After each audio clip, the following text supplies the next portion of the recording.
আপনি মারা গেলে আপনার দুশমনও পিছনে ফিরে চোখে পানি ফেলতে বাধ্য হবে, মনে মনে বলবে যাক একটা ভালো মানুষ ছিল, একটা ভালো মানুষ ছিল, একটা ভালো মানুষ ছিল।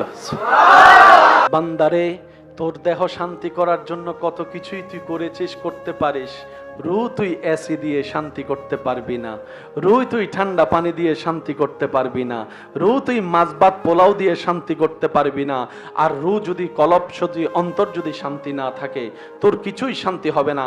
কলব শান্তির জন্য রুহের শক্তি দরকার। আলা বিযিক্রিল্লাহে তাতমাইন্নুল কুলুব।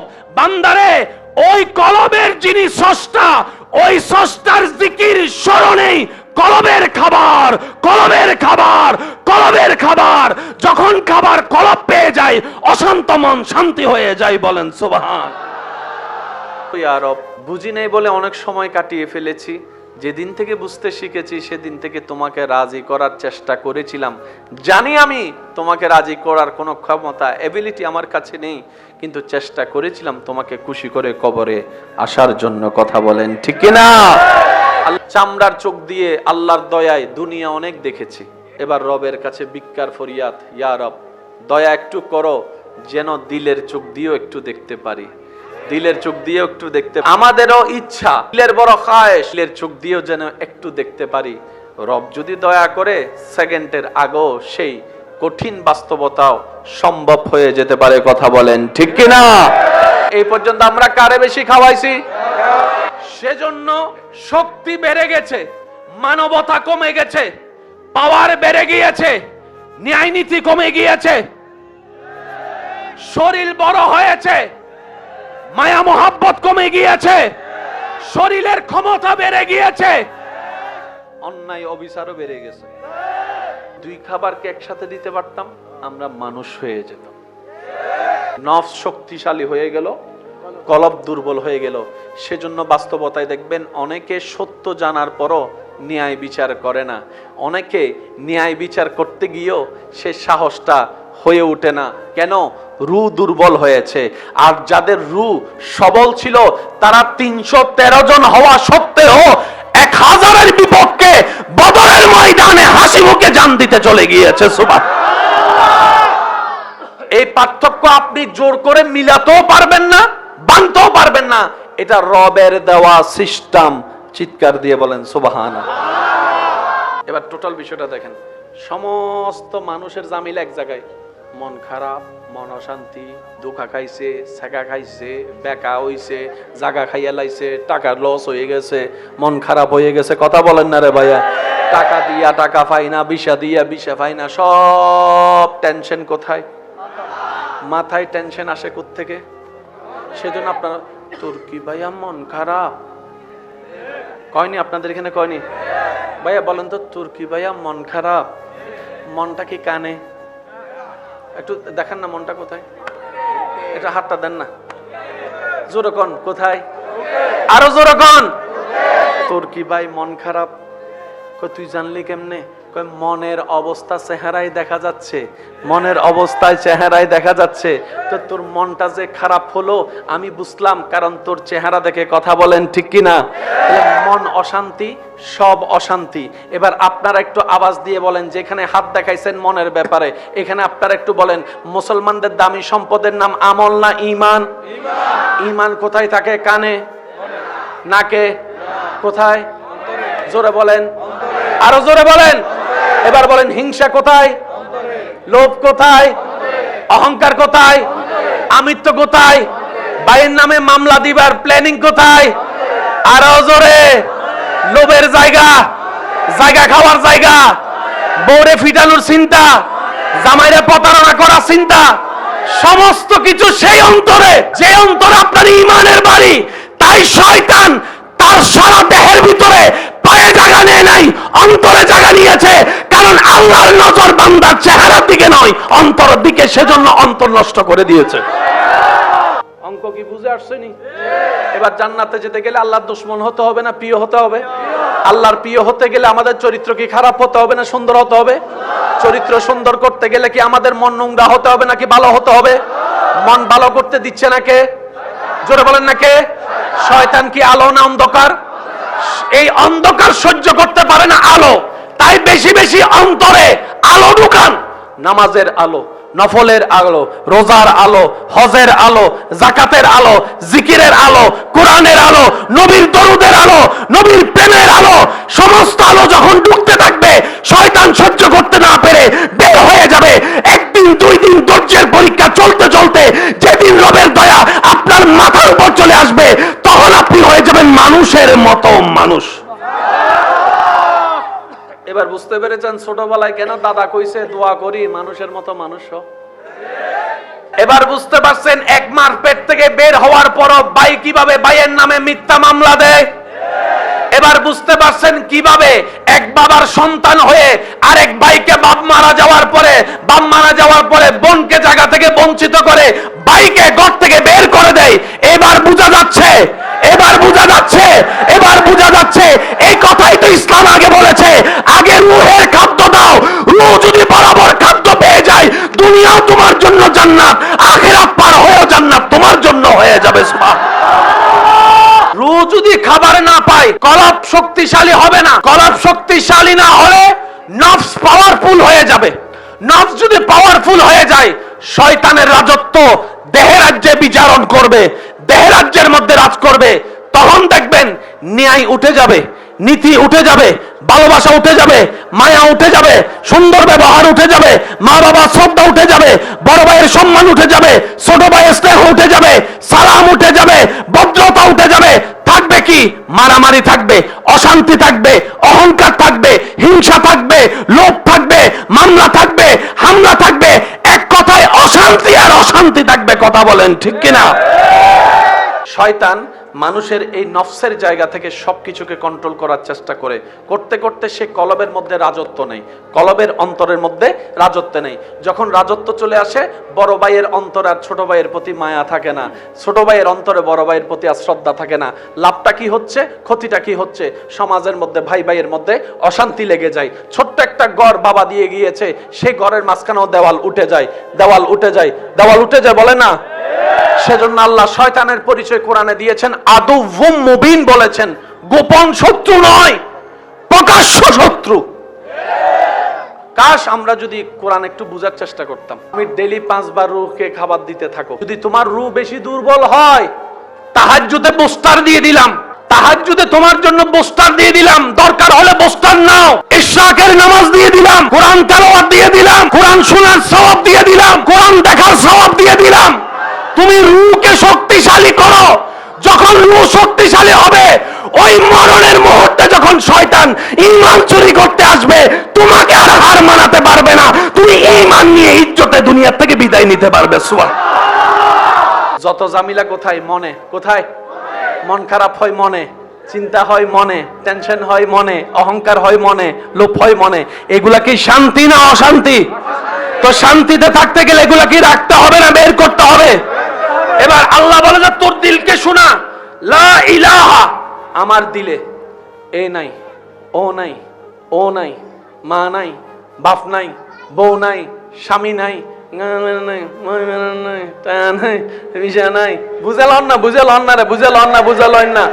আইফোন পাওয়ার স্বপ্ন নাই, পালসার পাওয়ার স্বপ্ন নাই, বিদেশ যাইতে পারলো আলহামদুলিল্লাহ, না পারলো আলহামদুলিল্লাহ, এত বেশি টেনশন নাই, রিজিক পাইলো আলহামদুলিল্লাহ, না পাইলো আলহামদুলিল্লাহ, এত কিছু নিয়ে ভাবনা নাই। একটু জোরে বলেন না, ভাবনা।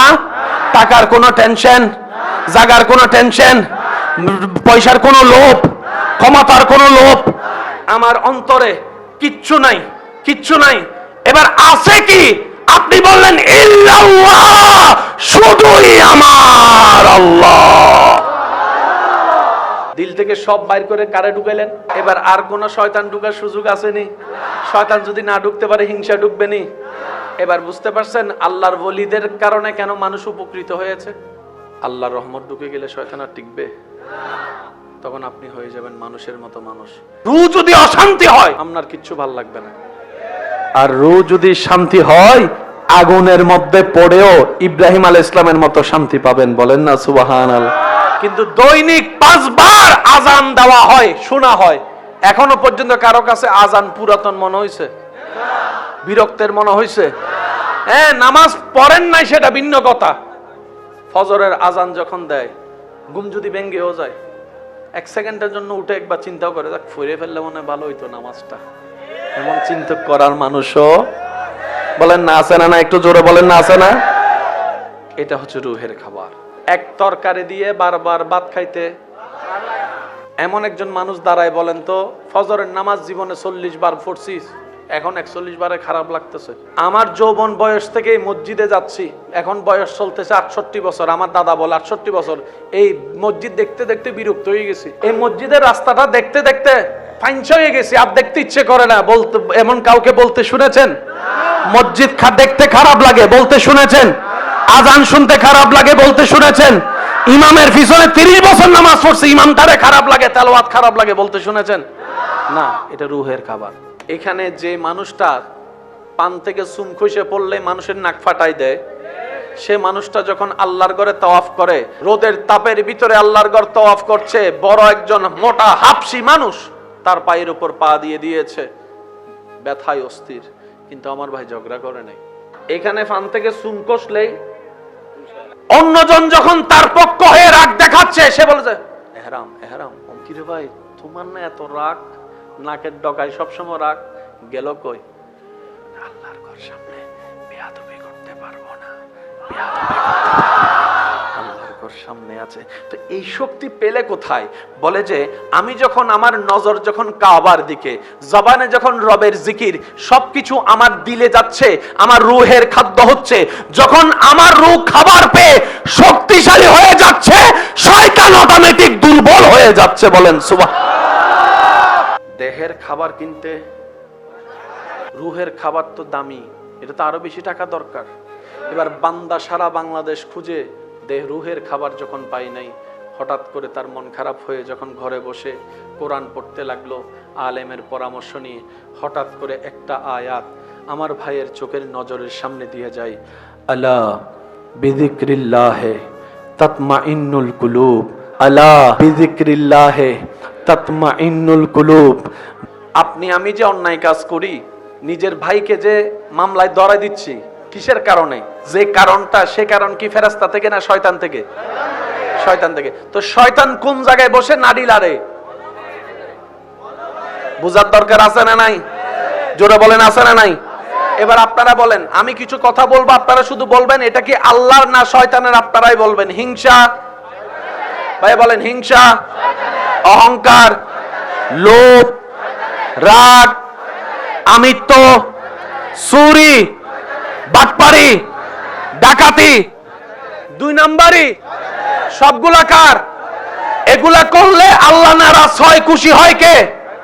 শয়তান খুশি হইলে কি সওয়াব হয় না গুনাহ হয়? গুনাহ হলে কি জান্নাত হয় না জাহান্নাম হয়? তাহলে আমরা আল্লাহর, দেহ দিছে আল্লাহ, হায়াত দিছে আল্লাহ, রূহ দিছে আল্লাহ, চোখ দিছে আল্লাহ, সবটা আল্লাহর দেওয়া, শয়তানের কথা কেন শুনলাম? এবার টোটাল বিষয়টা একটু বোঝার দরকার। পুরা সমাজে যা যা অশান্তি, অশান্তির পিছনে কয়েকটা কারণ, রাগ, হিংসা, অহংকার, লোভ, আমিত্ব, যা যা আছে সব কিছুর পিছনে আল্লাহর নাকি শয়তানের হাত? একটু বলেন তো। শয়তান কি সুযোগ নিছে না আমরা দিছি? শয়তান কি সুযোগ নিছে না আমরা দিছি? এবার এই কথা বুঝতে পারলে আপনারা বুঝতে পারবেন, শয়তান বলে তার কাছে আমার যাওয়ার দরকার নাই, হে আমার চাইতে আরো বড় শয়তান। এবার আসেন, এই পুরা মানব দেহের ভিতর মাথা আছে না নাই? কপাল আছে না নাই? চোখ হাত আছে না নাই? বাহিরের সাইডের ভিতরে, এবার ভিতরে কিছু আছে না নাই? কলিজা আছে, হার্ট আছে, অনেক কিছু আছে না? আচ্ছা, শয়তান কোথায় থাকে? আমরা তো কোরআন বোঝার চেষ্টা খুব কম করি, যার কারণে নিজের পেছে নিজে পড়ে যায়। কথা বলেন ঠিক কিনা? এবার আসেন, শয়তান কি আলো না অন্ধকার? শয়তান কি আলো না অন্ধকার? শয়তান পছন্দ করে অন্ধকার, আর আল্লাহ নূর, জান্নাত নূর, এক কথায় আলো। শয়তান আলো পছন্দ করে। এবার বলেন, নামাজ কি অন্ধকার না আলো? জিকির, রোজা, হজ, যাকাত, তারপর আপনার তাহাজ্জুদের নামাজ, নফল রোজা, মা বাবার সেবা, হক দিয়ে দেওয়া, দান করা, সদকা করা, এগুলা মিস্টার শয়তান সইতে পারে না। মানুষ যখন ইমানদার মারা যায়, মরার পরে চেহারা সুন্দর হয়ে যায়, ইমানটা বাইরে হয় ভিতর থেকে। আপনার এলাকায় রঙের মধ্যে অনেক কালা মানুষও ইমানদার মারা যাওয়ার পরে চেহারার মধ্যে একটা মায়া চলে আসছে। আবার অনেক ফর্সা মানুষও, দেখতে সুন্দর মানুষও মরার পরে চেহারা বিদগুটি হয়ে গেছে, খারাপ হয়ে গেছে। এগুলো সবগুলো হচ্ছে রুহের খাবার। আজান ডেলি কয়বার? এক ঘরে যদি আত্মীয় প্রায় প্রাণের চাইতে প্রিয় আত্মীয় ডেলি যদি 5 বার আসে, 7টা পরে এক চেহারা বারবার দেখতে, কোন এক চেহারা বারবার দেখতে, এক আওয়াজ বারবার শুনতে। সেজন্যই তো অনেকের ভালোবাসার মানুষকে দূরে থাকার কারণে পালাই বিয়ে করা স্বপ্ন দেখে প্ল্যানিং করে পালাই বিয়ে করা ঘরে যখন নিয়ে আসে, সেই মানুষটারে যখন সকালে দেখে, দুপুরে দেখে, রাতে দেখে, তোরে আর ভাল লাগে না। এক সময় যারে পাওয়ার জন্য হাত কাটছে, রক্ত ফেলছে, তারে পাওয়ার পরে বলে যে গেট আউট, বাইরে 3 তালাক। কেন জানেন? এবার সবাই বলেন তো, দিলের মধ্যে কে আছে? আল্লাহ। একটু জোরে বলেন না। এখন আল্লাহ যখন বান্দার দিলে ঢুকে গেছে, সেই মানুষের অন্তরে আল্লাহর ভয় আসবে কি আসবে না? এবার ইত্তাকুল্লাহ আয়াত তার সাথে মিলে যাবে। বুঝতে পারছি অঙ্কটা? এবার আমরা বললাম আল্লাহ শুধু তোমারে রাখছি, রব বলে যে আমি একা থাকবো না, তাহলে কি করব? রব বলে যে মুহাম্মাদুর রাসূলুল্লাহ, আমার নবী মুস্তাফাকেও রাখতে হবে। এবার আপনার দিলে আছে আল্লাহ আর কে? নবী রহমাতুল্লিল। বলেন না, আল্লাহ এবং নবী রহমাতুল্লিল। আর কেউ? বলেন আর কেউ? তো নবী তো বলছে মাকে ভালোবাসতে, তো দিলে না থাকলে ভালোবাসবেন কিভাবে? নবী তো বলছেন স্বামীদেরকে স্ত্রীকে ভালোবাসতে, স্ত্রীকে বলছে স্বামীকে ভালোবাসতে, দিলের মধ্যে না রাখলে ভালোবাসবেন কিভাবে? নবী বলে যে তুমি বুঝো নাই, তোমার কাজ হচ্ছে দিলের মধ্যে সজ্ঞানে স্বইচ্ছায় শুধু আল্লাহ এবং রসুলকে রাখা, আর কাউকে রাখিও না। এই দিলে যাদের ভালোবাসা যতটুকু দরকার, আল্লাহ ততটুকু ভালোবাসা দিবে, যেন সে সাগা দিলে তুমি আর বেকা না হও। এখন আপনার দিলে আপনি নিজে ঢুকাইছেন আই লাভ ইউ টু, 6 মাস পরে যখন সাগা দিয়ে সে পালাইছে, আপনি হয়ে গেছেন। আমি কি বুঝাতে পারছি কথা? এমন কোন বাবা আছে যে সন্তানকে ভালোবাসে না? যত পাষাণ হৃদয়ের হোক, সন্তানকে ভালোবাসে। সন্তান মারা গেলে একটা দেহের খাবার আর একটা, আচ্ছা এই পর্যন্ত যার যে গানটা বেশি পছন্দ হরি আছে না? গান পছন্দ, বাংলা গান আলাদা, হিন্দি গান আলাদা, ইংরেজি গান আলাদা। 5 বছর আগে যে গান ভালো লাগতো সেটা এখন 5-10 বছর আগে যে গান শুনে ভালো লাগতো, নাচতেন, ভালো লাগে। কিন্তু ইয়াসিন সূরা রহমান আজীবন শুনেন, ভালো লাগা বাড়তেই থাকবে, বাড়তেই থাকবে, বাড়তেই থাকবে, বাড়তেই থাকবে। এবার টোটাল বিষয়টা আপনারা এক কথায় বুঝতে পারবেন। আমরা যে কালিমাটা পড়ি, সবাই একটু বলেন তো লা ইলাহা ইল্লাল্লাহু মুহাম্মাদুর রাসূলুল্লাহ। মাশাআল্লাহ, আমার খুব ভালো লাগছে। আরেকবার যদি কষ্ট না হয় আপনাদের, লা সাল্লাল্লাহু আলাইহি ওয়াসাল্লাম। এবার আমার দিকে একটু খেয়াল করবেন, কালিমা কয়টা পড়লাম? এই কালিমা একটি যদিও, কিন্তু এখানে অংশ 2টি। লা ইলাহা ইল্লাল্লাহ এক অংশ, মুহাম্মাদুর রাসূলুল্লাহ আরেক অংশ। লা ইলাহা ইল্লাল্লাহকে বলা হয় তাওহীদ, মুহাম্মাদুর রাসূলুল্লাহকে বলা হয় রিসালাত। তো সহজ কথায় বুঝতে, লা ইলাহা ইল্লাল্লাহ মানে স্রষ্টার গুণগান, মুহাম্মাদুর রাসূলুল্লাহ মানে নবীজির গুণগান। এতটুকু মনে রাখেন, তাওহীদ মানে আল্লাহ, রিসালাত মানে নবী, লা ইলাহা ইল্লাল্লাহ মানে আল্লাহর কথা, মুহাম্মাদুর রাসূলুল্লাহ মানে নবীর কথা, বাস এতটুকু। এবার বলেন কালিমা কয়টা? পার্ট কয়টা?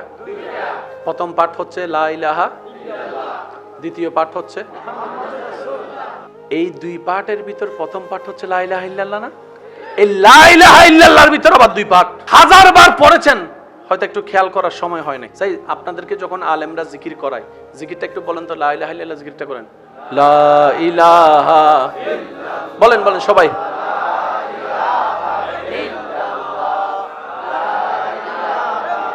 এবার দাঁড়ান, কয় পার্ট করছেন? এক পার্টের ভিতর কয় পার্ট দেখেন, আপনি পড়ারটা দেখেন, লা ইলাহা ইল্লাল্লাহ, লা ইলাহা ইল্লাল্লাহ, পুরা কালিমা। মাশাআল্লাহ, প্রথম পার্ট, আবার প্রথম পার্টের ভিতরে আমার পড়াটা দেখেন, লা ইলাহা ইল্লাল্লাহ। বলেন লা ইলাহা, মাশাআল্লাহ, লা ইলাহা, উচ্চ আওয়াজ একবার বলেন মারহাবা। লা ইলাহা ইল্লাল্লাহ মুহাম্মাদুর রাসূলুল্লাহ পড়লেন, আপনি মুসলমান ইমানদার হয়ে গেলেন। তাহলে এই জিনিসটা তো সাধারণ জিনিস নয়, অনেক ভারী জিনিস নিশ্চয়, ঠিক না? এবার অর্থটা খেয়াল করেন। লা ইলাহা ইল্লাল্লাহ, লা ইলাহা ইল্লাল্লাহ, দুই পাঠ। লা ইলাহা এক পাঠ, ইল্লাল্লাহ আরেক পাঠ। লা ইলাহা ইল্লাল্লাহ, লা ইলাহা ইল্লাল্লাহ। এবার অর্থটা খেয়াল করেন। লা ইলাহা যদি আপনি বলেন, আপনি কাফের, আপনি নাস্তিক। লা ইলাহা কোনো স্রষ্টা নাই। কনফিউজ হয়ে গেছে, কই সুবহানাল্লাহ কমু নাকি নাউজুবিল্লাহ কমু? আচ্ছা এটাই কইেন।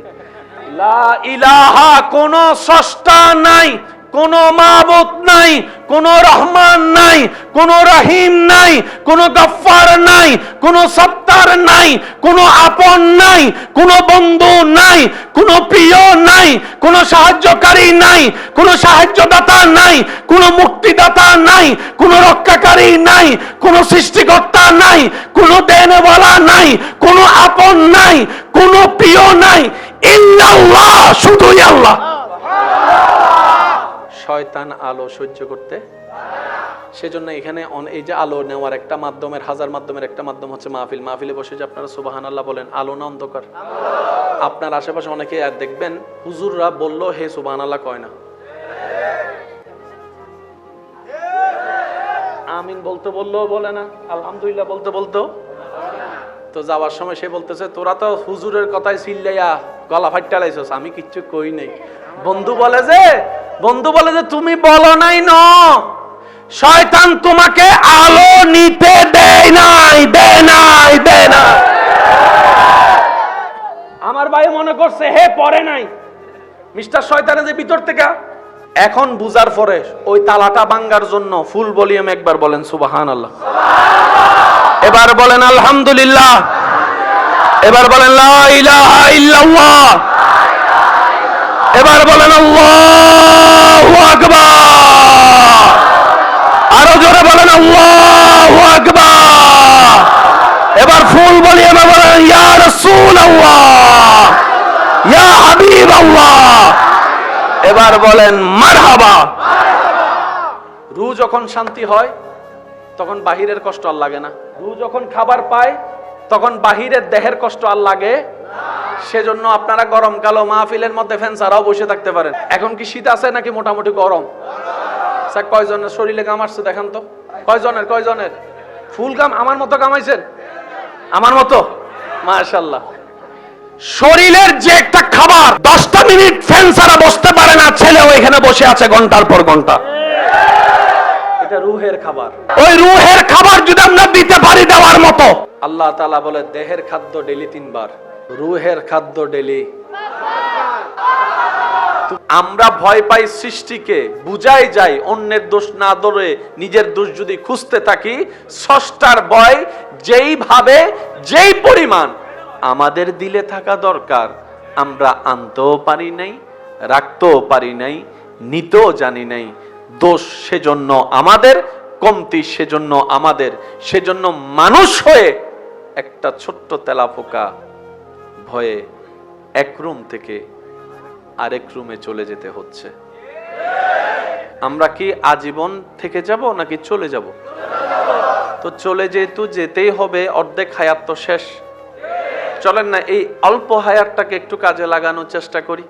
অন্তত রবের দরবারে এতটুক তো বলতে পারবো খাবার কিভাবে খেতে হয়, যেভাবে খেলে ক্ষুধা নিবারণ হয়, পেট ভরে নয়, ক্ষুধা নিবারণ হয়। অর্থাৎ ক্ষুধা লাগছে, ক্ষুধা শেষ, খাবারও শেষ। নবীজি বলছেন তখন খাবার খেও যদি ক্ষুধা লাগে। যদি সুস্থ থাকতে চাও, নবী বলে তখন খাবার খেও যখন ক্ষুধা লাগে, ততটুক খেও যতটুক খেলে ক্ষুধা চলে যায়।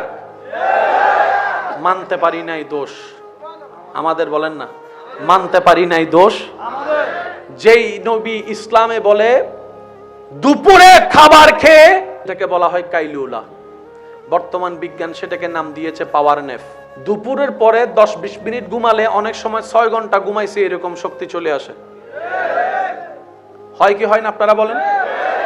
ঘুমের সময় 10 হইতে 15-20 মিনিট, কিন্তু শক্তি অনুভব হয় 6-7 ঘন্টা 8 ঘন্টা। তো কর্মিক মানুষের জন্য ওয়েস্টার্ন কালচারের মধ্যে এই নিয়মটা আছে 5-10 মিনিট ঘুমানোর টাইম। ওনারা নাম দিয়েছে পাওয়ার নেফ। এই পাওয়ার নেফের তত্ত্ব 1450 বছর আগে আল্লাহ আমাদের নবীকে দিয়ে আমাদের কল্যাণের জন্য দিয়ে দিয়েছেন কাইলুল্লাহ। নিতে জানি নাই দোষ, নিতে জানি নাই দোষ, ধরে রাখতে জানি নাই দোষ। যে ইসলাম বলে দুপুরে খাওয়ার পরে 5 মিনিট আরাম করো, সেই একই ইসলাম বলে রাতে খাবার পরে হাঁটো। ওমা একই ঘর, একই বাড়ি, একই রান্না, সব একই। দুপুরের পরে বলে যে ঘুমাও, রাতের পরে বলে যে হাঁটো, ব্যাপার কি? বিজ্ঞানকে প্রশ্ন করেন, বিজ্ঞান উত্তর দিবে যে তোমাদের নবী যা পরামর্শ দিয়েছে সেটাই মানবের জন্য কল্যাণ, দুনিয়ার জন্য কল্যাণ, সৃষ্টির জন্য কল্যাণ, পৃথিবীর জন্য কল্যাণ। ও নবী, আপনি এই তত্ত্ব পেলেন কিভাবে? বলে যে যিনি পৃথিবী বানিয়েছেন, মানুষ বানিয়েছেন, সৃষ্টি বানিয়েছেন, ওই স্রষ্টাই আমাকে শিখিয়ে দিয়েছেন। আর রহমান আল্লামাল কোরআন। চিৎকার দিয়ে বলেন সুবহানাল্লাহ। মানবের দেহ, মানবের জীবন, দুইটা বিষয়ের সমন্বয়। একটা হচ্ছে দেহ আর একটা হচ্ছে রূহ। দেহের যতগুলা খাদ্য আপনার দরকার সবকিছু আল্লাহ তাআলা মাটি থেকে ব্যবস্থা করেন। মানবের জীবনের কয়টা পার্ট বললাম? একটা হচ্ছে দেহ আর একটা হচ্ছে রূহ। এবার বলেন, দেহের শক্তির জন্য খাবারের দরকার আছে না নাই? এই খাবারের ভিতরে ভ্যারাইটিস খাবার আছে না নাই? যেমন আপনার দেহের জন্য, শক্তির জন্য, প্রোটিনের জন্য, আপনার ভিটামিনের জন্য, রক্তের জন্য, পুষ্টির জন্য, ভিটামিনের জন্য, ক্যালসিয়ামের জন্য বিভিন্ন ধরনের খাবার যা দরকার, ঠান্ডা মাথায় চিন্তা করলে দেখবেন আপনার রব সবকিছু এই পৃথিবীতে ব্যবস্থা করে দিয়েছেন। চোখের ডাক্তারের কাছে গেলে ডাক্তারে কি খাবার জন্য পরামর্শ দেয়? প্রচুর শাকসবজি খাও, কচু শাক খাও, লাল শাক খাও, সবুজের দিকে তাকাও। চোখ তো আমার এখানে। ডাক্তার, আপনি আমাকে এই পরামর্শ দিচ্ছেন কেন? ডাক্তার বলে, তোমার সৃষ্টিকর্তা তোমার ভালোর জন্য তোমার চোখ কেন্দ্রিক যা কিছু দরকার তোমার ডানে বামে সবকিছু তোমার সৃষ্টিকর্তা ব্যবস্থা করে দিয়েছেন। নদীর মাছের ভিটামিন আলাদা, সাগরের মাছের ভিটামিন স্বাদও আলাদা, পুষ্টিও আলাদা। পুকুরের মাছ একরকম, নদীর মাছ আরেক রকম, সাগরের মাছ আরেক রকম। তিনও মাছ রব আল্লাহ আপনার জন্য বানিয়েছেন। যেই সাগরে, যেই নদীতে রব বলছে কাতাল খাও, সাগরের হাঙ্গর কিন্তু আপনার জন্য রব খাবার জন্য বানায় নাই। রব বলে হাঙ্গর বানিয়েছি কিন্তু খাবার জন্য নয়, কাতাল বানিয়েছি, খাও। তাহলে আপনার দেহের জন্য যা দরকার সব মাটি থেকে আল্লাহ দিচ্ছে। তাহলে মানুষের জীবনের কয়টা পার্ট বললাম? একটা হচ্ছে দেহ আর একটা রূহ। তো দেহের খাদ্য তো আপনি নিলেন যেখান থেকে আপনি এসেছেন, দেহর খাবার তো আপনি পেলেন সেখান থেকে যেখান থেকে আপনার দেহের ম্যাটেরিয়াল তৈরি। আরেকটা আছে রূহ। এই রূহের খাদ্য কি? বলে যে রূহ যেখান থেকে এসেছে ওইখানকার খাবারই রূহের খাবার। মানবের জীবনে কয়টা পার্ট? একটার নাম আরেকটার নাম। এবার নিজের ভুল কোন জায়গায় ধরা খাইছিনি? তাহলে দেহের খাদ্য শাক পেলাম, শরীরের এক ধরনের ভিটামিন। মাছের উপকার আলাদা, গোস্তের উপকার মাশাআল্লাহ, সবজির উপকার, তারপরে বাদামের উপকার মাশাআল্লাহ, খেজুরের উপকার, ডাবের উপকার। যখন পেট বেশি পাতলা হয় ডাব খা। আপনার পেট খারাপ হচ্ছে পরে, ডাব লাগছে পরে। আপনার রব আগে থেকেই ডাবের সৃষ্টি করেছে। আমার বান্দার কোন এক সময় ডাবের প্রয়োজন হবে। এবার বলেন, আমরা বাজার থেকে কিনি আগে নাকি মাটি থেকে উঠে আগে? তো মাটি থেকে যদি নাই উঠতো বাজারে বিক্রি করতো তো করতো কে? বাজারে যদি বিক্রি করার মানুষই না থাকতো, টাকা হাজার থাকলো, কিনতেন কেমনে? তো বাজার ওয়ালা থেকে তো টাকা দিয়ে কিনেছেন, কিন্তু আপনার রব মাটি থেকে ফিরি তুলে দিয়েছেন। আপনার আমার কাজ শুধু ধান গাছ রোকা, বাকি কাজ কিন্তু অনেকে আছে রক্তের সংকট, রক্তের হিমোগ্লোবিন কম, থ্যালাসেমিয়া রোগ আছে, রোগও আছে, ওষুধ আবিষ্কার পরে আল্লাহ দিয়ে দিয়েছেন আগে। কানের ওষুধ, চোখের ওষুধ, হার্টের ওষুধ, মাশাআল্লাহ মাশাআল্লাহ, রক্তের ওষুধ, ভিটামিনের ওষুধ, তো সব তো দেহকে দিলেন। খাবার দিয়ে যা কভার করতে পারেন নাই ওষুধ দিয়ে তা প্লাস দিয়েছেন। দেহটা শক্তি হতে হতে হতে হতে হতে হতে হতে নফসটা শক্তি হয়ে গেল, কলবটা দুর্বল হয়ে গেল। এবার টোটাল বিষয়টা আমি এক জায়গায় বলি। পার্ট কয়টা? মাশাআল্লাহ বলেন, পার্ট কয়টা? একটা হচ্ছে দেহ, আরেকটা হচ্ছে দেহের শক্তির খাবার, আর রুহের শক্তির খাবার আসমানে। খাবার খাইলে শক্তি বাড়ে না কমে? কাজ করতে গেলে শক্তির দরকার, খাবারের দরকার। কাজ যত ভারী খাবারও তত ভারী। কিন্তু রমজান মাসে খাবার, সারাদিন খাবার, আরো জোরে বলেন না, কম না নাই বললেই চলে, সারাদিন খাবার, কিন্তু শক্তি লাগে কি লাগে না? আপনারা বলেন, আমি বলবো না। সারাদিন কাজ না করলে, সারাদিন কাজ করলে না খেয়ে শক্তি লাগে কি লাগে না? রমজান মাসে শক্তি আসলো কোন জায়গা থেকে? রমজান মাসে আপনার রুহের খাবার মিলে। মাছ কিনতে, শাক কিনতে, গরু কিনতে, ছাগল কিনতে, দেহের জন্য জিনিস কিনতে, আর দেহের চাইতে দামি হচ্ছে রুহ। রুহের খাবার আসে কলব থেকে, আর কলবের শান্তি হচ্ছে আল্লাহর জিকির। এবার সবাই মিলে একবার বলেন আল্লাহ। হয় না? আরো জোরে বলেন আল্লাহ। কোন টাকা লাগছে? রুহের খাবার ফ্রি। দুনিয়াবি মানুষের সৃষ্টি যা, এগুলা দুর্বল হয়, আল্লাহর দেওয়া তো আছে, আল্লাহর দেওয়া তো আছে। দেহেরটা, রুহেরটা যেটা টাকা দিয়ে কিনা লাগে সেটার জন্য ঝগড়া করি, আর যেটা ফ্রি পাওয়া যায় ডাকলো এরপর লোভ দেখাইয়েছে। হাইয়া আলাল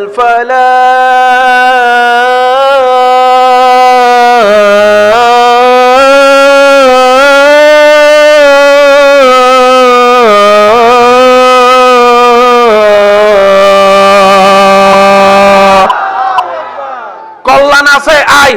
এবার বলেন দোষ কার? দোষ কার? এই পৃথিবীর সৃষ্টির শ্রেষ্ঠ আল্লাহ তাআলা মানব জাতিকে বানিয়েছেন। আল্লাহ পাকের বড় দয়া, আপনার আমার নামের লিস্টিটা গরু ছাগলের লিস্টিতে না হয়ে মানুষের লিস্টিতে হয়েছে। তিনি চাইলে তো পারতেন গরু ছাগলের খাতায় আপনার আমার নাম হতো, কিন্তু রব বলে যে না, আমি তোদেরকে নেতৃত্বের দলে পাঠাবো। সাপ দেখলে সবাই ভয় পায়, কিন্তু আপনি কি জানেন সাপে আপনাকে ভয় পায়? সাপ যে ফানা তুলে, কেন তুলে?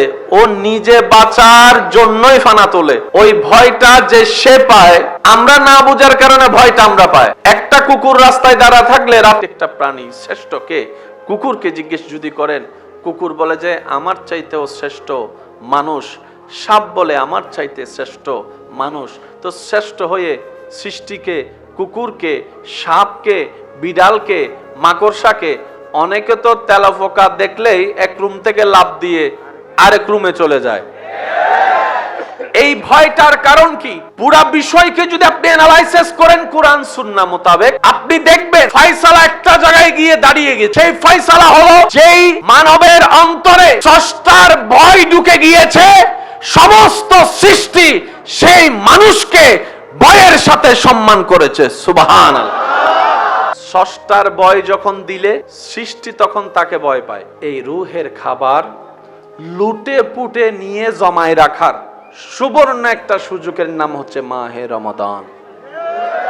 জাপানি বিজ্ঞানী গবেষণা করে দেখে, মানবের যে রোজা মুসলমানের, এটা প্রত্যেকটা মানুষের রাখা দরকার। শুধু মুসলমানের না, এটা প্রত্যেকটা মানুষের রাখা। আমার যুবক ভাইদেরকে বলবো, আজকে ঘরে গিয়ে গুগল মামাকে জিজ্ঞেস করবেন অটোফেগি, কে অটোফেগি বলে, কে অটোফেজি বলে। গুগল মামাকে যখন জিজ্ঞেস করবেন, ওই বৈজ্ঞানিকের নাম সহ চলে আসবে। ওনার পুরো আপনার থিওরিক্যাল বিষয়টা আপনার কাছে চলে আসবে, গবেষণাটা। উনি বলছেন প্রত্যেকটা মানুষের বছরে একবার হলো অন্তত 1 মাস খাবার কমায় দেওয়া দরকার। তাহলে শরীরটা রিস্টার হয়। আপনারা যে মোবাইল কি রেস্টার দেন না? রেস্টার, এটা কি কয়? রিস্টার কয়। রিস্টার মানে হচ্ছে আপনার মোবাইল আপনারই থাকবে, কিন্তু রেস্টার দেওয়ার সাথে সাথে ফাংশনে যত 19-20 আছে সব আবার নতুন ভাবে সেটিং হয়ে স্লো মোবাইল রান হয়ে যাবে। সেজন্য রেস্টার দিলে মোবাইল কি হয়? একটু ফাস্ট হয়। ওই রেস্টার দেওয়ার টাইম হচ্ছে মাহে রমজান। ভিতরের বাহিরের সবকিছুতে রেস্টার দেওয়ার সুবর্ণ সুযোগের নাম মাহে রমজান। যে ছেলে শুক্রবারে 2 রাকাত নামাজ পড়ে 5G গতিতে বাইরে হইয়া যায়, সেই ছেলে রমজান মাস আসলে 20 তারাবি পর্যন্ত দাঁড়ায় থাকে। পার্থক্য কি বোঝা যাচ্ছে? রমজানে আসলে যারা ডায়াবেটিস রোগী, ওনাদের জন্য ভালো। প্রেসারের রোগীর জন্য রমজান, এটা তো আপনারা জানেন।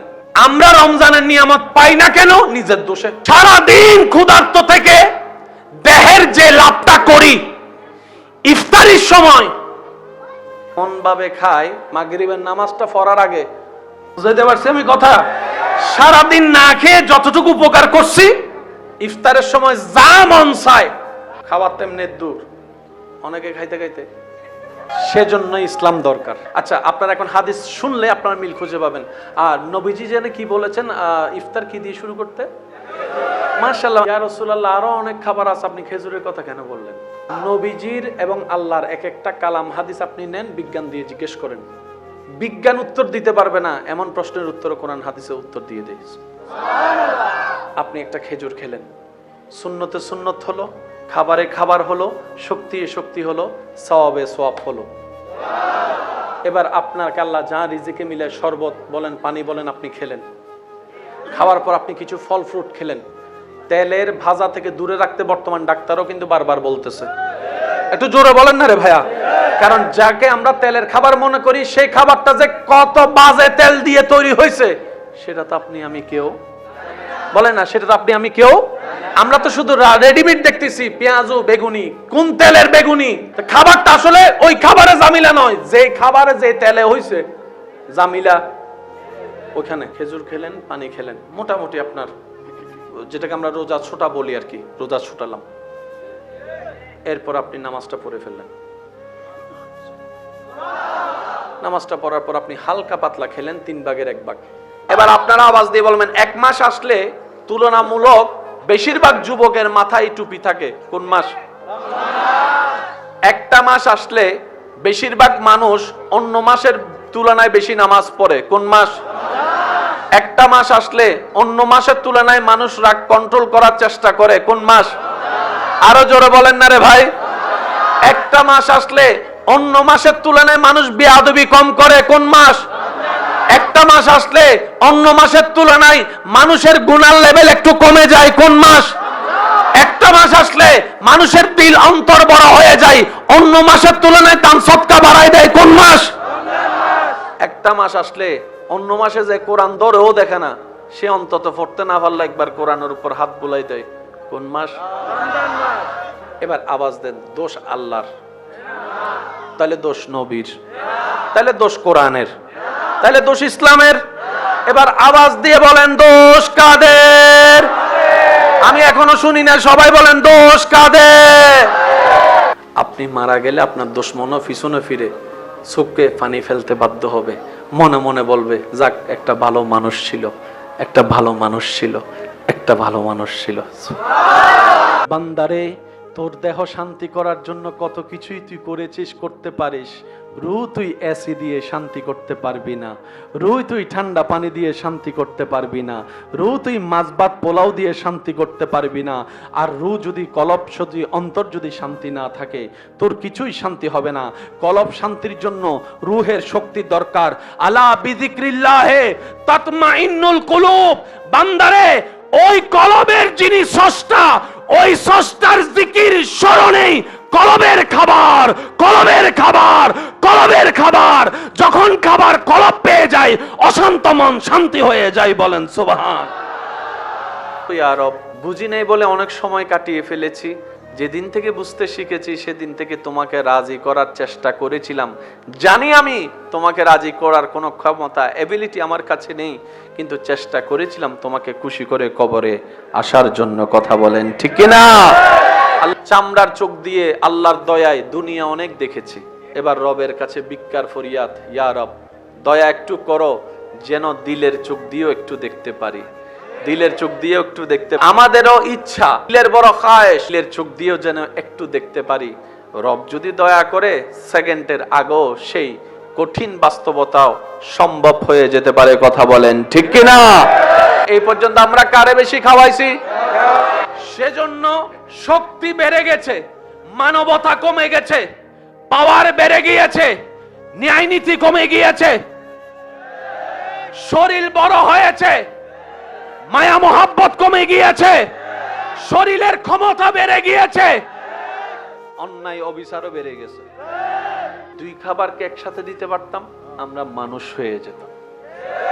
নফস শক্তিশালী হয়ে গেল, কলব দুর্বল হয়ে গেল।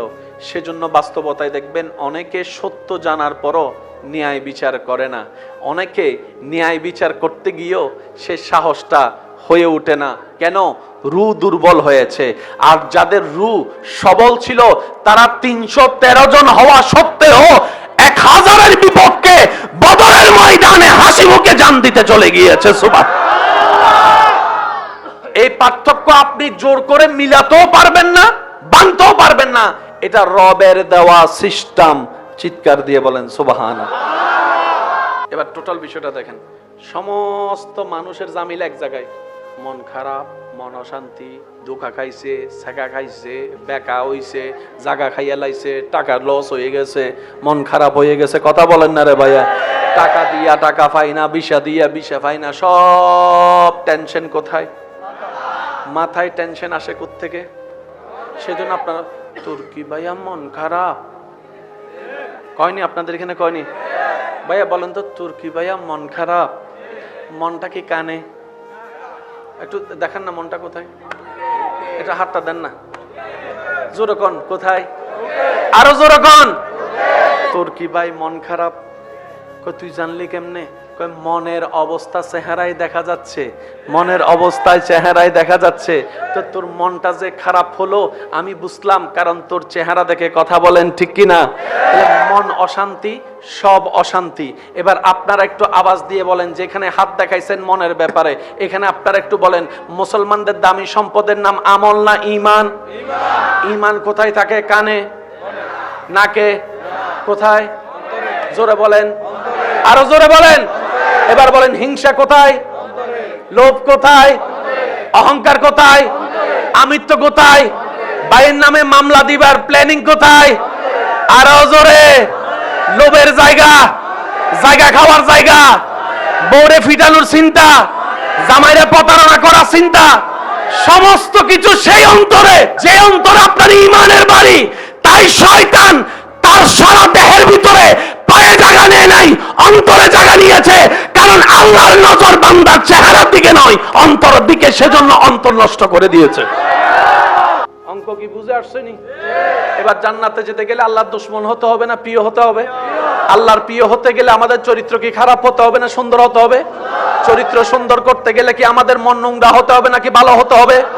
মন ভালো করতে দিচ্ছে না কে? জোরে বলেন না কে? শয়তান কি আলো না অন্ধকার? এই অন্ধকার সহ্য করতে পারে না আলো, তাই বেশি বেশি অন্তরে আলো ঢুকান। নামাজের আলো, নফলের আলো, রোজার আলো, হজের আলো, যাকাতের আলো, জিকিরের আলো, কোরআনের আলো, নবীর দরুদের আলো, নবীর প্রেমের আলো, সমস্ত আলো যখন ঢুকতে থাকবে, শয়তান সহ্য করতে না পেরে বের হয়ে যাবে। একদিন দুই দিন ধৈর্যের পরীক্ষা চলতে চলতে যেদিন রবের দয়া আপনার মাথার উপর চলে আসবে, তখন আপনি হয়ে যাবেন মানুষের মতো মানুষ। এবার বুঝতে পেরেছেন ছোটবেলায় কেন দাদা কইছে দোয়া করি মানুষের মতো মানুষ হও? প্রচুর শাকসবজি খাও, কচু শাক খাও, লাল শাক খাও, সবুজের দিকে তাকাও। চোখ তো আমার এখানে।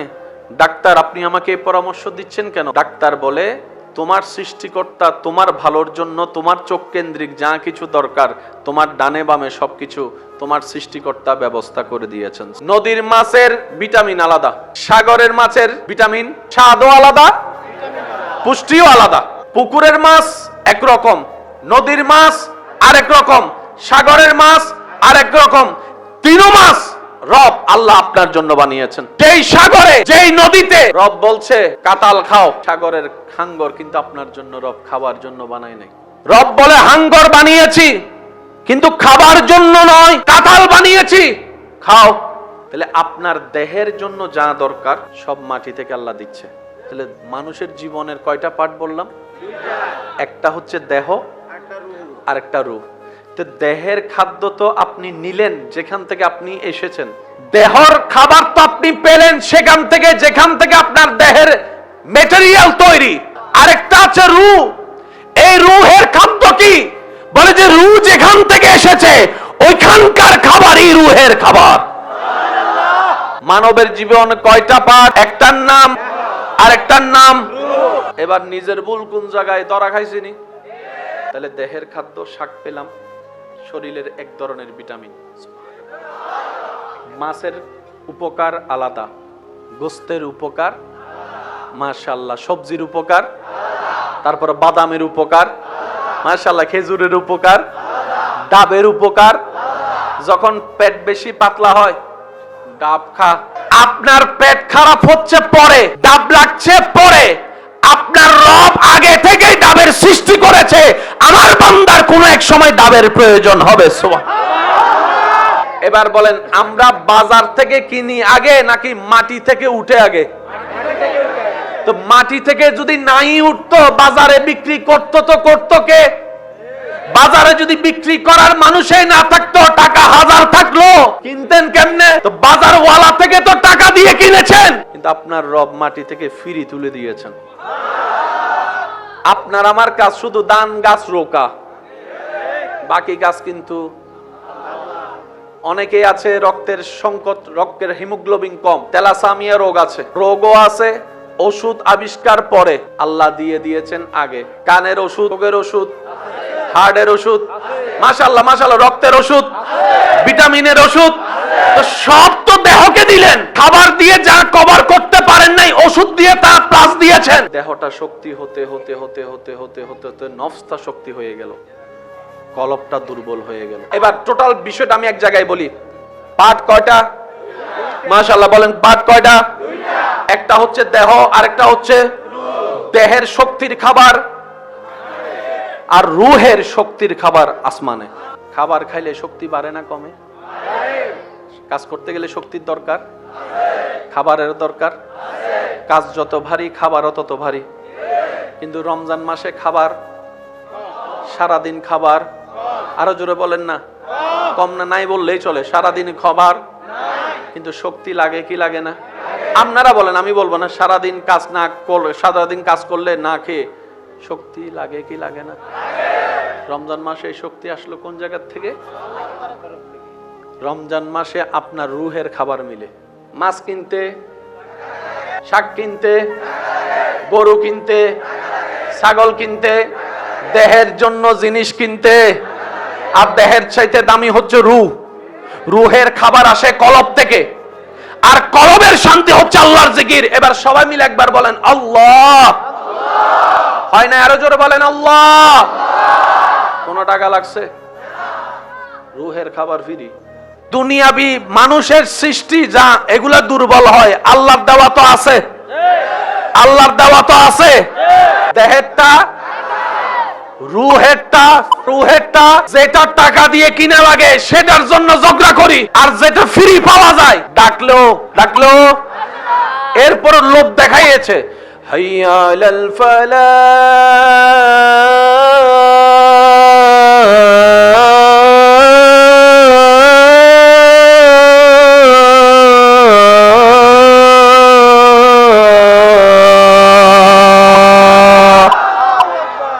কল্যাণ আছে, আয়। এবার বলেন দোষকার? দোষকার। এই পৃথিবীর সৃষ্টির শ্রেষ্ঠ আল্লাহ তাআলা মানব জাতিকে বানিয়েছেন। আল্লাহ পাকের বড় দয়া, আপনার আমার নামের লিস্টিটা গরু ছাগলের লিস্টিতে না হয়ে মানুষের লিস্টিতে হয়েছে। তিনি চাইলে তো পারতেন গরু ছাগলের খাতায় আপনার আমার নাম হতো, কিন্তু রব বলে যে না, আমি তোদেরকে নেতৃত্বের দলে পাঠাবো। সাপ দেখলে সবাই ভয় পায়, কিন্তু আপনি কি জানেন সাপে আপনাকে ভয় পায়? সাপ যে ফানা তুলে, কেন তুলে? ও নিজে বাঁচার জন্যই ফানা তোলে। ওই ভয়টা যে সে পায়, আমরা না বুঝার কারণে ভয়টা আমরা পাই। একটা কুকুর রাস্তায় দাঁড়া থাকলে, রাত একটা প্রাণী শ্রেষ্ঠ কে? কুকুরকে জিজ্ঞেস যদি করেন, কুকুর বলে যে আমার চাইতেও শ্রেষ্ঠ মানুষ। সাপ বলে আমার চাইতে শ্রেষ্ঠ মানুষ। তো শ্রেষ্ঠ হয়ে সৃষ্টিকে, কুকুরকে, সাপকে, বিড়ালকে, মাকড়সাকে, অনেকে তো তেলাপোকা দেখলেই এক রুম থেকে লাফ দিয়ে আরেক রুমে চলে যায়। এই ভয়টার কারণ কি? পুরা বিষয়কে যদি আপনি অ্যানালাইসিস করেন কোরআন সুন্নাহ মোতাবেক, আপনি দেখবেন ফয়সালা একটা জায়গায় গিয়ে দাঁড়িয়ে গেছে। সেই ফয়সালা হলো, যেই মানবের অন্তরে স্রষ্টার ভয় ঢুকে গিয়েছে, সমস্ত সৃষ্টি সেই মানুষকে ভয়ের সাথে সম্মান করেছে। সুবহানাল্লাহ। স্রষ্টার ভয় যখন দিলে সৃষ্টি তখন তাকে ভয় পায়। এই রুহের খাবার লুটে পুটে নিয়ে জমায় রাখার সুবর্ণ একটা সুযোগের নাম হচ্ছে মাহে রমাদান। জাপানি বিজ্ঞানী গবেষণা করে দেখে মানবের যে রোজা মুসলমানের, এটা প্রত্যেকটা মানুষের রাখা দরকার। শুধু মুসলমানের না, এটা প্রত্যেকটা মানুষের রাখা। আমার যুবক ভাইদেরকে বলবো, আজকে ঘরে গিয়ে গুগল মামাকে জিজ্ঞেস করবেন অটোফেগি, কে অটোফেগি বলে, কে অটোফেজি বলে। গুগল মামাকে যখন জিজ্ঞেস করবেন, ওই বৈজ্ঞানিকের নাম সহ চলে আসবে, ওনার পুরো আপনার থিওরিক্যাল বিষয়টা আপনার কাছে চলে আসবে, গবেষণাটা। উনি বলছেন প্রত্যেকটা মানুষের বছরে একবার হলো অন্তত 1 মাস খাবার কমায় দেওয়া দরকার। তাহলে শরীরটা রিস্টার হয়। আপনারা যে মোবাইল কি রেস্টার দেন না, রেস্টার, এটারে কি কয়? রিস্টার কয়। রিস্টার মানে হচ্ছে আপনার মোবাইল আপনারই থাকবে, কিন্তু রেস্টার দেওয়ার সাথে সাথে ফাংশনে যত 19-20 আছে সব আবার নতুন ভাবে সেটিং হয়ে স্লো মোবাইল রান হয়ে যাবে। সেজন্য রেস্টার দিলে মোবাইল কি হয়, একটু ফাস্ট হয়। ওই রেস্টার দেওয়ার টাইম হচ্ছে মাহে রমজান। ভিতরের বাহিরের সবকিছুতে রেস্টার দেওয়ার সুবর্ণ সুযোগের নাম মাহে রমজান। যে ছেলে শুক্রবারে 2 রাকাত নামাজ পড়ে 5G গতিতে বাইরে হইয়া যায়, সেই ছেলে রমজান মাস আসলে 20 তারাবি পর্যন্ত দাঁড়ায় থাকে। পার্থক্য কি বোঝা যাচ্ছে? এবার বুঝতে পারছেন 1 মাস পেট থেকে বের হওয়ার পর ভাই কিভাবে ভাইয়ের নামে মিথ্যা মামলা দেয়। এবার বুঝতে পারছেন কিভাবে এক বাবার সন্তান হয়ে আরেক ভাইকে বাপ মারা যাওয়ার পরে বোনকে জায়গা থেকে বঞ্চিত করে ভাইকে ঘর থেকে বের করে দেয়। এবার বোঝা যাচ্ছে এই কথাই তো ইসলাম আগে বলেছে, আগে রূহের খাদ্য দাও। রূহ যদি বরাবর খাদ্য পেয়ে যায়, দুনিয়াও তোমার জন্য জান্নাত, আখিরাত পার হয়েও জান্নাত তোমার জন্য হয়ে যাবে। সুবহানাল্লাহ।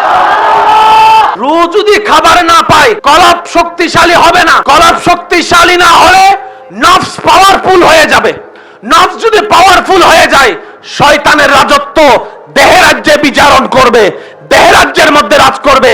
তখন দেখবেন ন্যায় উঠে যাবে, নীতি উঠে যাবে, ভালোবাসা উঠে যাবে, মায়া উঠে যাবে, সুন্দর ব্যবহার উঠে যাবে, মা বাবা শ্রদ্ধা উঠে যাবে, বড় ভাইয়ের সম্মান উঠে যাবে, ছোট ভাইয়ের স্নেহ উঠে যাবে, সালাম উঠে যাবে, ভদ্রতা উঠে যাবে। থাকবে কি? মারামারি থাকবে, অশান্তি থাকবে, অহংকার থাকবে, হিংসা থাকবে, লোভ থাকবে, মামলা থাকবে, হামলা থাকবে। এক কথায় অশান্তি আর অশান্তি থাকবে। কথা বলেন ঠিক কিনা? শয়তান মানুষের এই নফসের জায়গা থেকে সবকিছুকে কন্ট্রোল করার চেষ্টা করে, করতে করতে সে কলবের মধ্যে রাজত্ব নেই, কলবের অন্তরের মধ্যে রাজত্ব নেই। যখন রাজত্ব চলে আসে, বড় ভাইয়ের অন্তর আর ছোট ভাইয়ের প্রতি মায়া থাকে না, ছোট ভাইয়ের অন্তরে বড় ভাইয়ের প্রতি আর শ্রদ্ধা থাকে না। লাভটা কি হচ্ছে, ক্ষতিটা কি হচ্ছে? সমাজের মধ্যে ভাই ভাইয়ের মধ্যে অশান্তি লেগে যায়। ছোট্ট একটা ঘর বাবা দিয়ে গিয়েছে, সেই ঘরের মাঝখানেও দেওয়াল উঠে যায়, বলে না? সেজন্য আল্লাহ শয়তানের পরিচয় কোরআনে দিয়েছেন আদুউম মুবিন বলেছেন, গোপন শত্রু নয়, প্রকাশ্য শত্রু। কাশ আমরা যদি কোরআন একটু বুঝার চেষ্টা করতাম। তুমি ডেইলি 5 বার রূহকে খাবার দিতে থাকো। যদি তোমার রূহ বেশি দুর্বল হয়, তাহাজ্জুদে বুস্টার দিয়ে দিলাম, তাহাজ্জুদে তোমার জন্য বুস্টার দিয়ে দিলাম, দরকার হলে বুস্টার নাও। ইশরাকের নামাজ দিয়ে দিলাম, কোরআন তেলাওয়াত দিয়ে দিলাম, কোরআন শোনার সওয়াব দিয়ে দিলাম, কোরআন দেখার সওয়াব দিয়ে দিলাম। তুমি রূহকে শক্তিশালী করো। যখন রূহ শক্তিশালী হবে, ওই মরণের মুহূর্তে যখন শয়তান ঈমান চুরি করতে আসবে, তোমাকে আর হার মানাতে পারবে না। তুমি ঈমান নিয়ে ইজ্জতে দুনিয়া থেকে বিদায় নিতে পারবে। সুবহানাল্লাহ। যত জামিলা কোথায়? মনে। কোথায়? মন খারাপ হয় মনে, চিন্তা হয় মনে, টেনশন হয় মনে, অহংকার হয় মনে, লোভ হয় মনে। এগুলা কি শান্তি না অশান্তি? তো শান্তিতে থাকতে গেলে এগুলা কি রাখতে হবে না বের করতে হবে? এবার আল্লাহ বলে যে তোর দিলকে শোনা, লা ইলাহা, আমার দিলে এ নাই, ও নাই, ও নাই, মা নাই, বাপ নাই, বউ নাই, স্বামী নাই,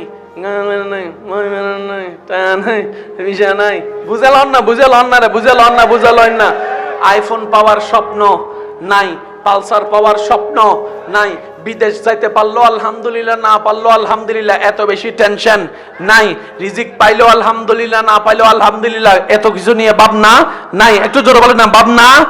টাকার কোনো টেনশন, জাগার কোনো টেনশন, পয়সার কোনো লোভ, ক্ষমতার কোনো লোভ আমার অন্তরে কিচ্ছু নাই, কিচ্ছু নাই। এবার আছে কি?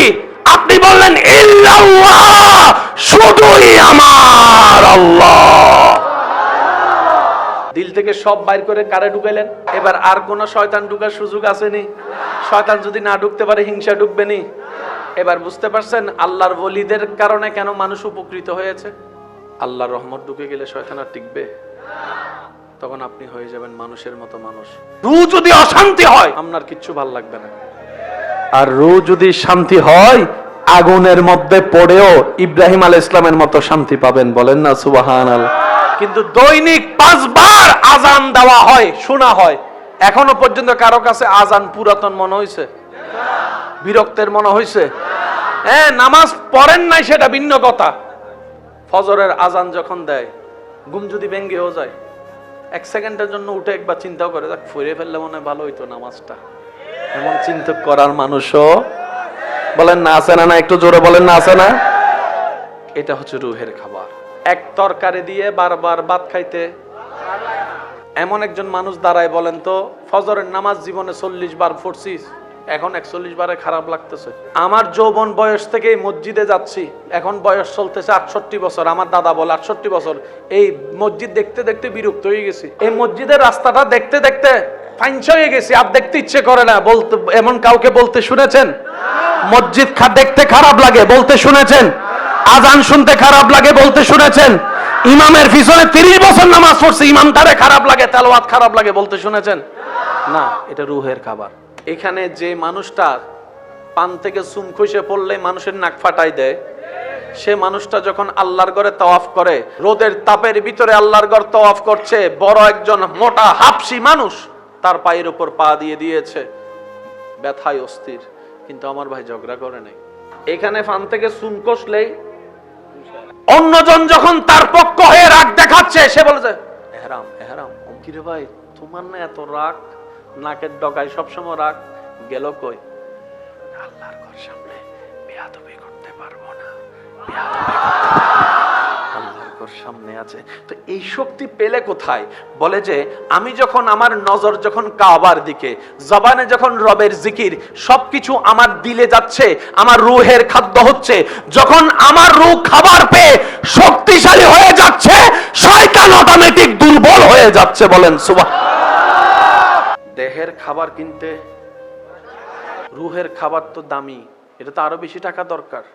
এবার বান্দা সারা বাংলাদেশ খুঁজে রূহের খাবার যখন পাই নাই, হঠাৎ করে তার মন খারাপ হয়ে যখন ঘরে বসে কোরআন পড়তে লাগলো, আলেমের পরামর্শ নিয়ে, হঠাৎ করে একটা আয়াত আমার ভাইয়ের চোখের নজরের সামনে দিয়ে যায়, আলা বিযিকরিল্লাহে তাতমাইন্নুল কুলুব, আলা বিযিকরিল্লাহে তাতমাইন্নুল কুলুব।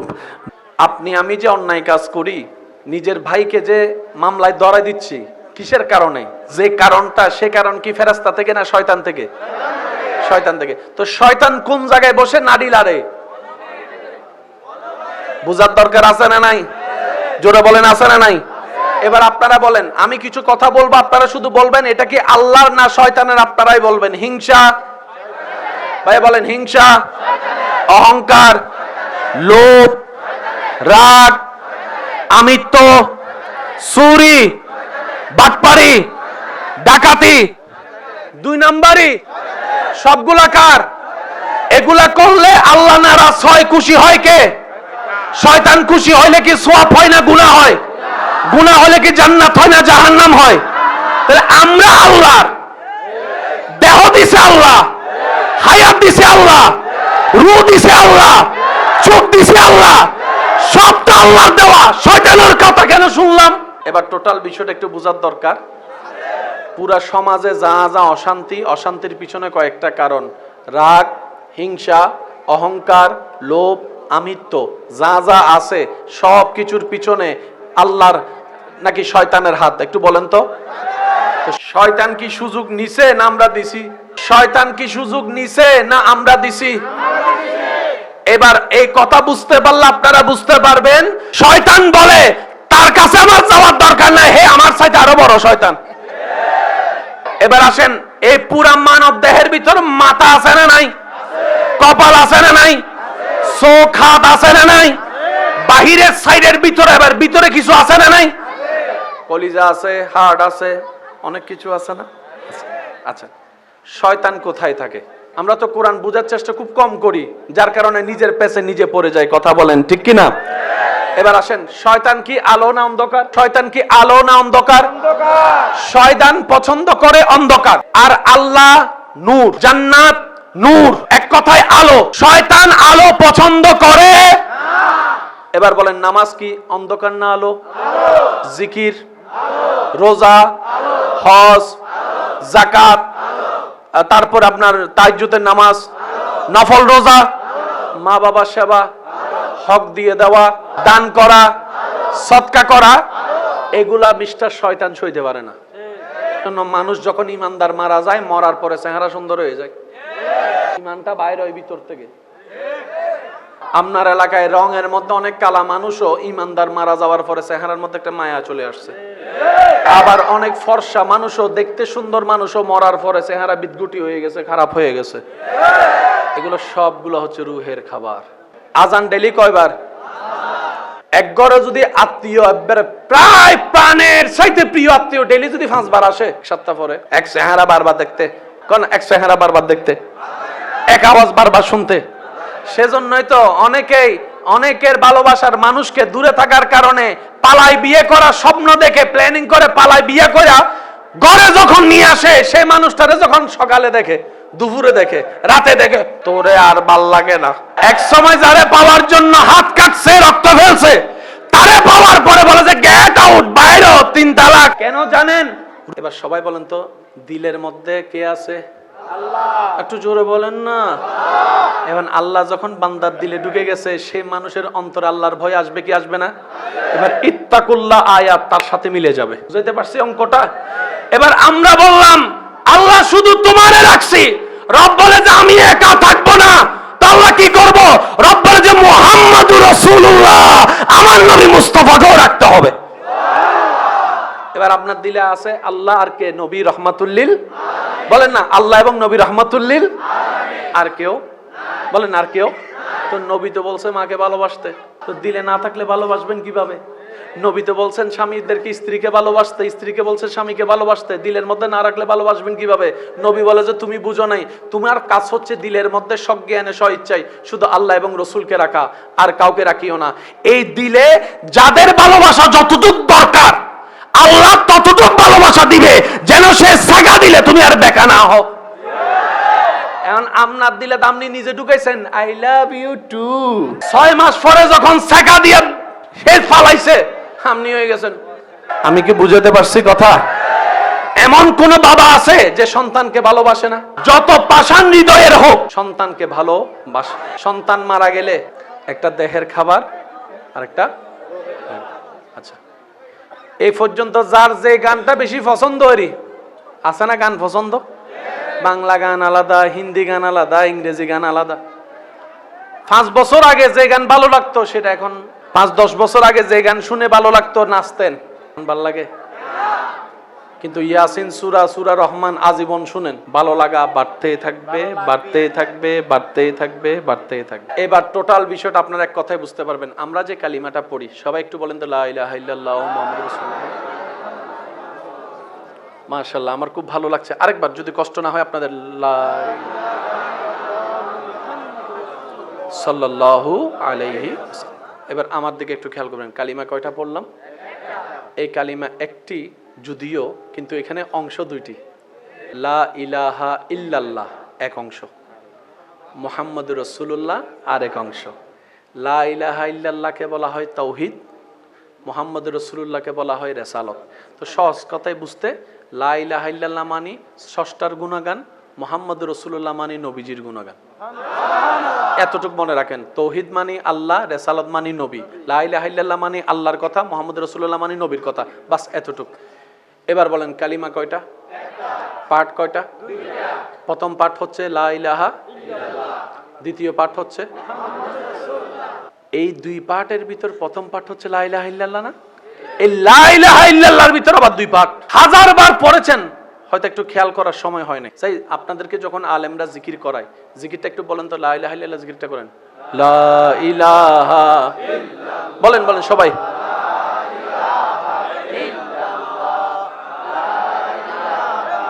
এবার দাঁড়ান, কয় পাঠ করছেন? এক পাঠের ভিতর কয় পাঠ দেখেন, আপনি পড়াটা দেখেন, লা ইলাহা ইল্লাল্লাহ, লা ইলাহা ইল্লাল্লাহ, পুরা কালিমা মাশাআল্লাহ। প্রথম পাঠ, আবার প্রথম পাঠের ভিতরে আমার পড়াটা দেখেন, লা ইলাহা ইল্লাল্লাহ, বলেন মানে লা ইলাহা, মাশাআল্লাহ, লা ইলাহা, উচ্চ আওয়াজ একবার বলেন মারহাবা। লা ইলাহা ইল্লাল্লাহ মুহাম্মাদুর রাসূলুল্লাহ পড়লেন, আপনি মুসলমান ইমানদার হয়ে গেলেন। তাহলে এই জিনিসটা তো সাধারণ জিনিস নয়, অনেক ভারী জিনিস নিশ্চয়, ঠিক না? এবার অর্থটা খেয়াল করেন, লা ইলাহা ইল্লাল্লাহ, লা ইলাহা ইল্লাল্লাহ দুই পাঠ, লা ইলাহা এক পাঠ, ইল্লাল্লাহ আরেক পাঠ, লা ইলাহা ইল্লাল্লাহ, লা ইলাহা ইল্লাল্লাহ। এবার অর্থটা খেয়াল করেন, লা ইলাহা যদি আপনি বলেন আপনি কাফের, আপনি নাস্তিক।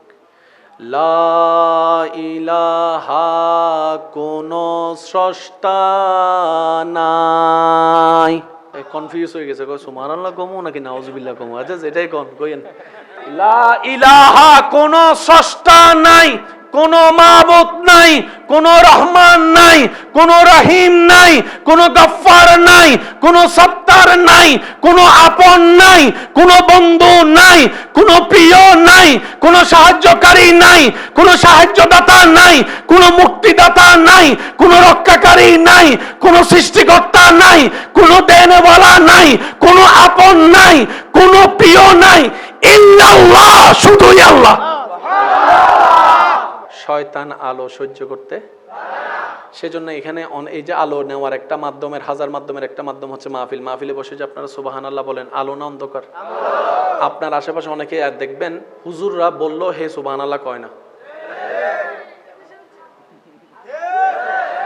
আমিন বলতে বললেও বলে না, আলহামদুলিল্লাহ বলতে বলতেও। তো যাওয়ার সময় সে বলতেছে, তোরা তো হুজুরের কথায় চিল্লাইয়া গলা ফাইট্টা লাইছস, আমি কিচ্ছু কই নাই। বন্ধু বলে যে তুমি বলো নাই, ন শয়তান তোমাকে আলো নিতে দেয় নাই।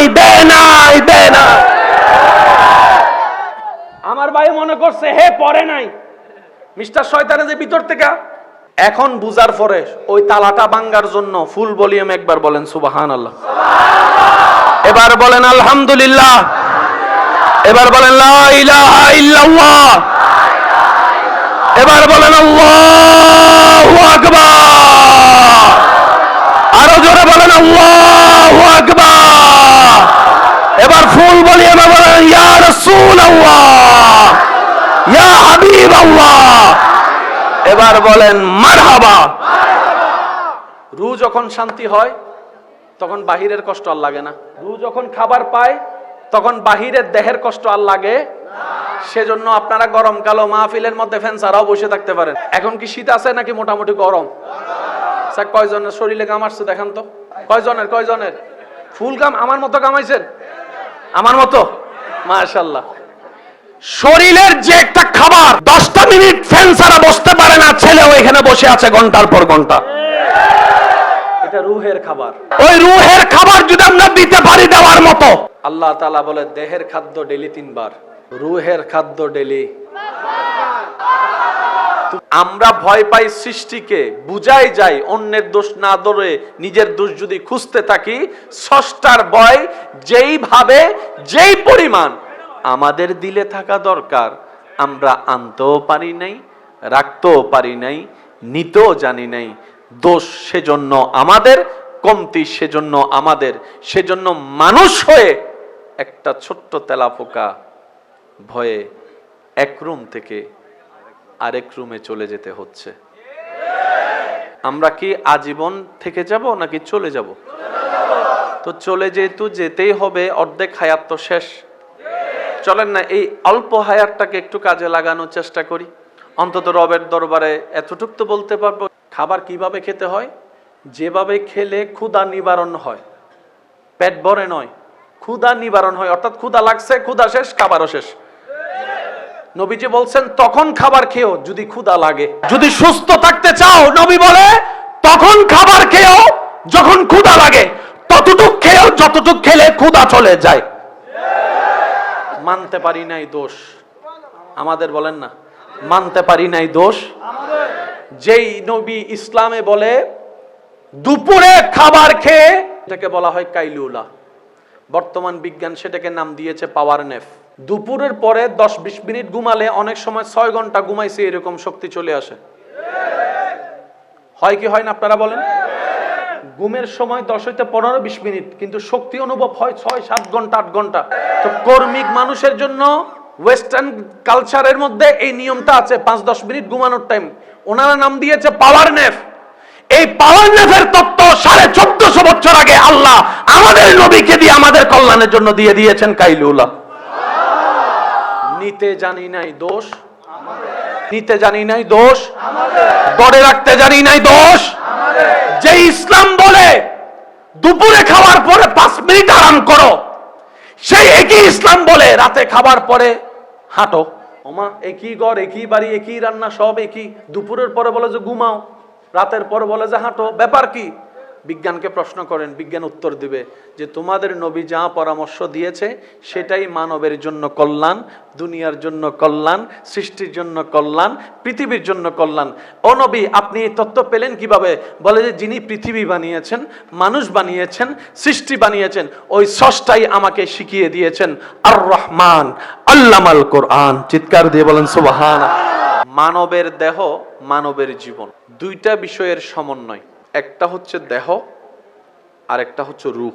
দেহের যতগুলা খাদ্য আপনার দরকার সবকিছু আল্লাহ তাআলা মাটি থেকে ব্যবস্থা করেন। মানবের জীবনের কয়টা পার্ট বললাম? একটা হচ্ছে দেহ, আরেকটা হচ্ছে রূহ। এবার বলেন দেহের শক্তির জন্য খাবারের দরকার আছে না নাই? এই খাবারের ভিতরে ভ্যারাইটিস খাবার আছে না নাই? যেমন আপনার দেহের জন্য, শক্তির জন্য, প্রোটিনের জন্য, আপনার ভিটামিনের জন্য, রক্তের জন্য, পুষ্টির জন্য, ভিটামিনের জন্য, ক্যালসিয়ামের জন্য বিভিন্ন ধরনের খাবার যা দরকার ঠান্ডা মাথায় চিন্তা করলে দেখবেন আপনার রব সবকিছু এই পৃথিবীতে ব্যবস্থা করে দিয়েছেন। চোখের ডাক্তারের কাছে গেলে ডাক্তারে কি খাবার জন্য পরামর্শ দেয়?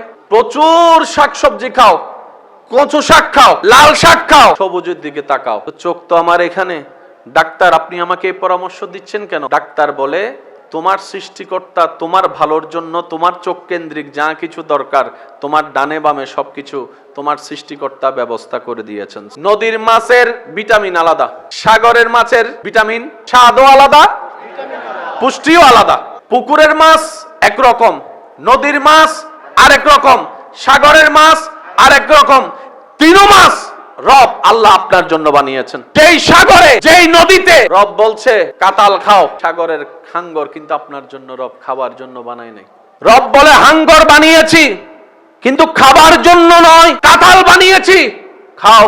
তাহলে আপনার দেহের জন্য যা দরকার সব মাটি থেকে আল্লাহ দিচ্ছে। তাহলে মানুষের জীবনের কয়টা পার্ট বললাম? একটা হচ্ছে দেহ আর একটা রূহ। তো দেহের খাদ্য তো আপনি নিলেন যেখান থেকে আপনি এসেছেন, দেহর খাবার তো আপনি পেলেন সেখান থেকে যেখান থেকে আপনার দেহের ম্যাটেরিয়াল তৈরি। আরেকটা আছে রূহ। এই রূহের খাদ্য কি? বলে যে রূহ যেখান থেকে এসেছে ওইখানকার খাবারই রূহের খাবার। মানবের জীবন কয়টা পার্ট? একটার নাম আরেকটার নাম। এবার নিজের ভুল কোন জায়গায় ধরা খাইছিনি? তাহলে দেহের খাদ্য শাক পেলাম, শরীরের এক ধরনের ভিটামিন। মাছের উপকার আলাদা, গোস্তের উপকার মাশাআল্লাহ, সবজির উপকার, তারপর বাদামের উপকার মাশাআল্লাহ, খেজুরের উপকার, ডাবের উপকার। যখন পেট বেশি পাতলা হয় ডাব খা। আপনার পেট খারাপ হচ্ছে পরে, ডাব লাগছে পরে, আপনার রব আগে থেকেই ডাবের সৃষ্টি করেছে। আমার বান্দার কোন এক সময় ডাবের প্রয়োজন হবে।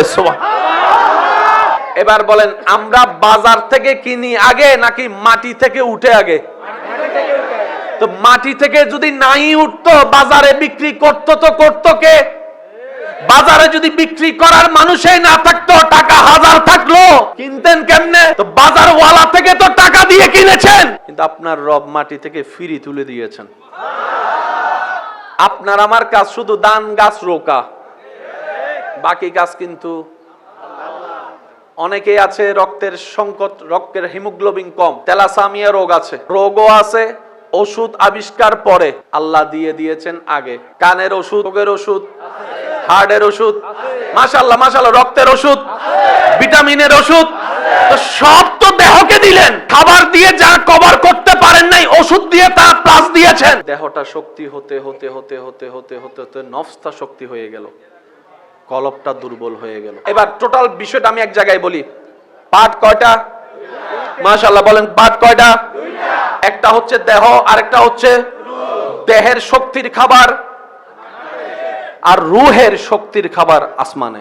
খাবার খাইলে শক্তি বাড়ে না কমে? কাজ করতে গেলে শক্তির দরকার, খাবারের দরকার। কাজ যত ভারী, খাবারও তত ভারী।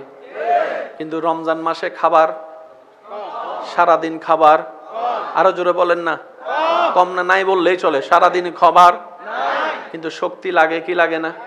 আপনারা বলেন, আমি বলবো না। সারাদিন কাজ না করলে, সারাদিন কাজ করলে না খেয়ে শক্তি লাগে কি লাগে না? রমজান মাসে এই শক্তি আসলো কোন জায়গা থেকে? রমজান মাসে আপনার রুহের খাবার মিলে। মাছ কিনতে, শাক কিনতে, গরু কিনতে, ছাগল কিনতে, দেহের জন্য জিনিস কিনতে, আর দেহের চাইতে দামি হচ্ছে রুহ। রুহের খাবার আসে কলব থেকে, আর কলবের শান্তি হচ্ছে আল্লাহর জিকির। এবার সবাই মিলে একবার বলেন আল্লাহ। হয় না? আরো জোরে বলেন আল্লাহ।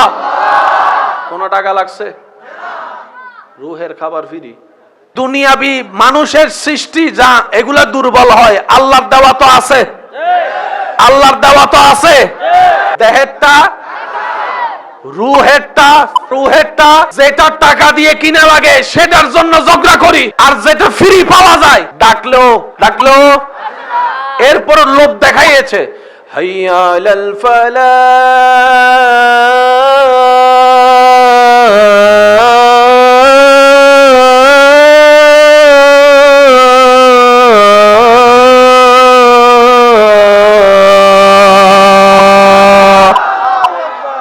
কল্যাণ আছে, আয়। এবার বলেন দোষকার? দোষকার। এই পৃথিবীর সৃষ্টির শ্রেষ্ঠ আল্লাহ তাআলা মানব জাতিকে বানিয়েছেন।